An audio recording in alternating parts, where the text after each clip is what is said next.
حضرت سعد بن ابی وقاص لشکر لے کے نکلے جہاد کے لیے، تو رستے میں دریا آ گیا۔ اب لوگ بڑے پریشان ہیں کہ دریا کیسے عبور کریں گے، تو دریا کے کنارے کھڑے ہیں حضرت سعد بن ابی وقاص، تو چہرے پہ اتنی سی بھی پریشانی نہیں۔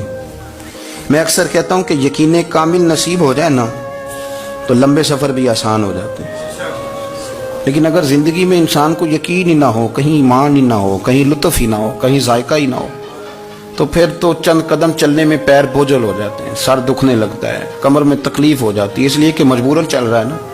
مزے سے چلے تو بندے کو تھکاوٹ اسے ہوتی نہیں، اسے پریشانی ہوتی نہیں، کوئی ایسا مسئلہ ہی نہیں ہوتا۔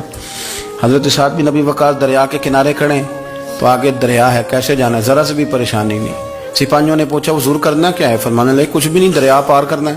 انہوں نے کہا کس طرح؟ فرمانے لگے دیکھ لو کیسے پار ہوتا ہے۔ حضرت سعد بن ابی وقاص دریا سے بات کر رہے ہیں، دریا سے۔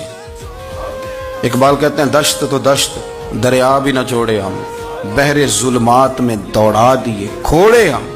کھڑے اور کھڑے ہو کے فرمانے لگے دریا تو حضرت موسیٰ علیہ السلام کی نافرمان قوم کو تو رستہ دے دیا کرتا تھا، اور ہم تو محمد عربی کے فرما بردار غلام ہیں، ہمیں کیوں نہیں رستہ دیتا؟ دریا سے بات کی، وظیفہ نہیں پڑھا، چلہ نہیں کیا، دریا سے کلام کیا۔ دریا نے